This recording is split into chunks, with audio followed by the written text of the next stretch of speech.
My name's Troy, I'm bold, and I collect watches. And thanks for joining me today, Watch Fam. If you collect watches and you want to see what I rate and what I hate, then do click that subscribe button. If you want to know when I drop a new video, then push the bell icon too. Today's episode has been brought to you by Core Timepieces, who have kindly donated to the channel this unusual watch. But what do I mean by unusual? Well, if you can't tell by now, this watch is based upon the seven deadly sins.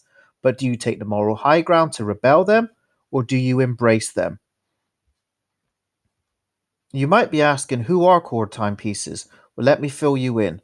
A microbrand born in New York City back in 2018 by Stephen and Karim, two guys with a vision to launch a brand, but not any old brand, a brand which removes itself from the crowd. The founders have a background in tattoos, graphic design, and graffiti. Marry that up with quality control and logistics, and you have yourselves a cool watch brand. Business acumen with creative freedom, that's how you bring something to market. When I was sent this watch, I was subject to some taxes because I was having it sent from the US to the UK. So be prepared for that if you're looking at getting one and you live like me here in the UK. Like I did say before, this watch was sent in and Core Timepieces actually kindly refunded me that payment. Unfortunately, I don't think this would extend to potential customers. The watch has a RRP of $249, and that's a little steep in my opinion, but a discount code can be obtained quite easily.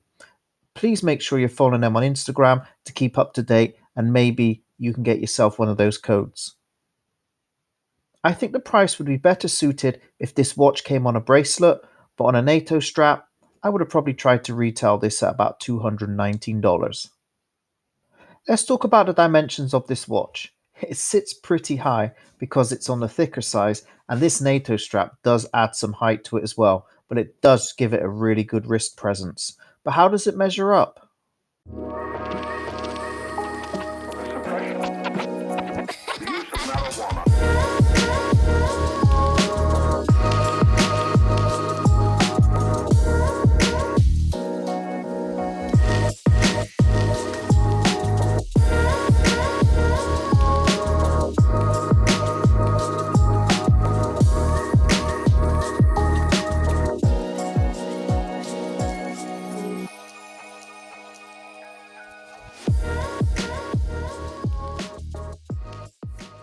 The casing for this watch is all stainless steel.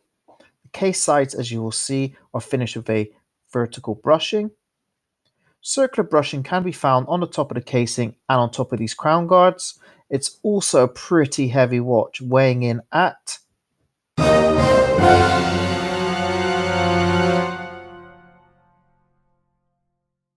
The case back is etched with the slogan, "If you meet the Buddha on the road, kill him." But what does that mean?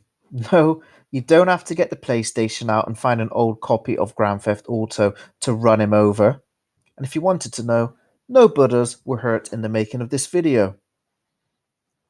There are actually a ton of interpretations for what this actually means, but from my limited understanding of total enlightenment, it simply means if you think you found the answers within yourself, kill it, because you haven't.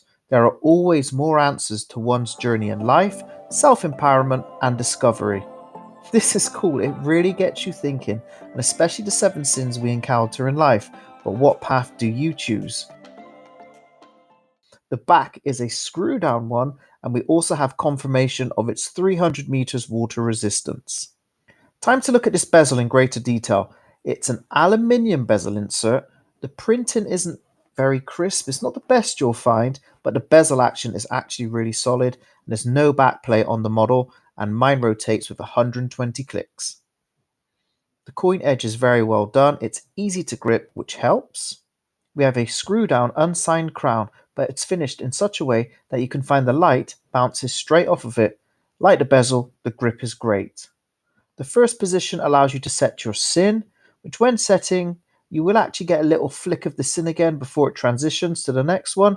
Maybe it's bubbling under the surface for you to misbehave.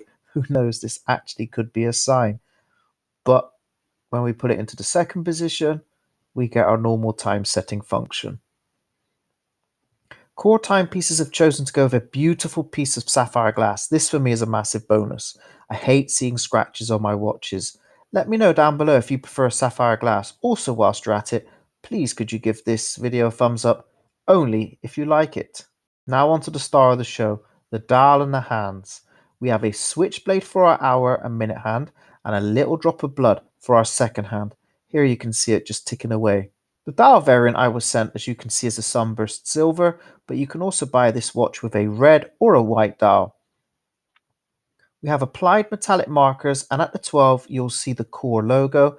This is a real nice way to include a larger logo by incorporating it into that 12-hour marker. Underneath we have the word core in a beautiful font, and then down at the 6 o'clock it starts to read like a dictionary with so much information. Seven sins, of course, for the watch name, the water resistancy, the movement, and the case material. Now, to me, this is a little much. Just the seven sins and 300 meters, I think, would have been fine. The choice of color and font, though, for the seven sins is pretty cool. I really like it. The sin window sits at 9 o'clock, and if that sat under the seven sins, that would have been sweet, but I don't think that would have been possible, and the sin would have read vertically instead of horizontally, which meant either it had to be at the 3 or at a 9 o'clock placement. But it is framed, and that's pretty cool. I like that. This is the part of the video where I'd normally cut to a loom shot, but guess what? No loom included. I know many people don't need loom, but when you have a screw down case back, a screw down crown, and you set your watch at 300 meters water resistant, you've got to put loom. Sorry, Core. To me, this is a bit of a letdown. We'll look at the strap now. As I mentioned before, that a metal bracelet would have been a better choice for the price you're paying, but this is a decent NATO, so they do get a pass. It feels better than the standard AliExpress ones I've purchased in the past. Just remember what I said earlier, having it on a NATO strap makes this already thick watch wear that little bit higher. So what do I think of this watch? What do I rate and what do I hate? Well, this watch will have some sentimental feeling as it was the first to be donated to the channel, but that doesn't mean I won't pull any punches. No loom is a big no-no. Unless you're a dress watch, that doesn't sit well with me. The price is a little steep, considering you could get a recognized name brand for that sort of money. It's also a little on the chunky size, so unless you indulge in the sin of gluttony, it might not be for you. Now, enough of my moaning. I do like this watch. It's cool, it's original, and it's a great conversation piece. This is what the watch game is about, a watch that tells a story, and this certainly gets his own chapter. The inclusion of sapphire glass and that bezel is fantastic. The bezel action has been executed perfectly. Would I recommend it? If you're a smaller wristed person, then no. But other than that, of course I'd recommend it because it's original, but please guys do look out for a discount code. That wraps up today's review, and as always guys, remember I'm an enthusiast and not an expert, and I'll catch you in the next one.